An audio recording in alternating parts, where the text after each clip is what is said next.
Hi, I'm Susan Crouch here at Joe's Test Studio. If you've ever struggled with mixing a variety of natural-looking greens, here's some tips that might help you out.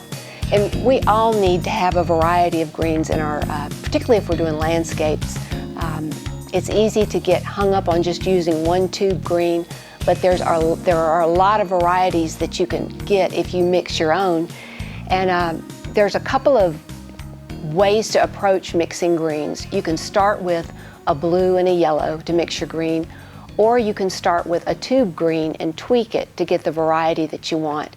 And both ways work. I've used both ways, but I think the way that I tend to prefer is starting with that home base and tweaking it, because my paintings tend to have more color unity that way if there's that one green that's consistent throughout. So I'm going to show you how I work with that. I got some good information on starting with the home base green from a website called handprint.com, and I've used that website a lot. It's a great source of all information pertaining to watercolor. But here's what I learned from it about mixing your own greens from a home base green. Generally, you need 3 tubes of paint. The first would be your home base green, and for me, for this painting that I'm getting ready to do, it's going to be the Winsor green yellow shade. That's my home base green. The second paint that you need is either a blue or a yellow, and for the demo I'm going to show you right here, my blue is going to be the Royal Blue by Holbein, and my yellow is going to be New Gamboge by Daniel Smith. And then the third paint you need is a neutralizing paint, and this can be any color that ranges from orange to violet, just to give you a little bit of a neutralizing effect depending on just how neutralized you want to get. And I'm going to be using Quinacridone burnt orange for that. Okay, we've got our puddles mixed, and let's go ahead and do our first green mix. I'm going to begin by taking some of our home base green, which is the Winsor green yellow shade, and mix a little bit of it into this yellow puddle here. Just a little bit, because that Winsor green can be really overpowering if you put too much.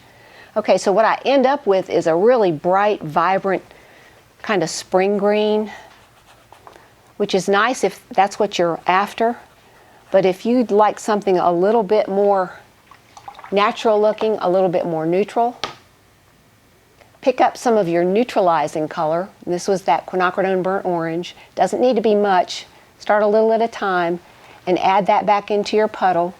I'm going to just give a little bit more of my green here. And what I end up with is something that approaches a sap green. Really nice, natural looking color. And something I like to do just for a little variety, even after you've mixed your green, pick up some of the component colors. I'm going to pick up a little bit of this Quinacridone burnt orange and just spatter it in there just a little bit for interest. Pick up some of this New Gamboge. Same thing, not a whole lot, but just makes that green a little bit more interesting and not quite so uniform. So we started with our home base green, and then we were shifting it warm by adding the yellow, and then neutralizing it just a little bit by adding this Quinacridone burnt orange. Now let's move the shift toward a cool color. We're going to start with the same home base green right here, and this time I'm going to add it to the Royal Blue, and it gives me a really nice blue-green color. But again, that's pretty intense chroma. You might want something a little more neutralized than that. So we go back into our Quinacridone burnt orange. That's our neutralizing color. Add that in, and you get this beautiful forest green pine color.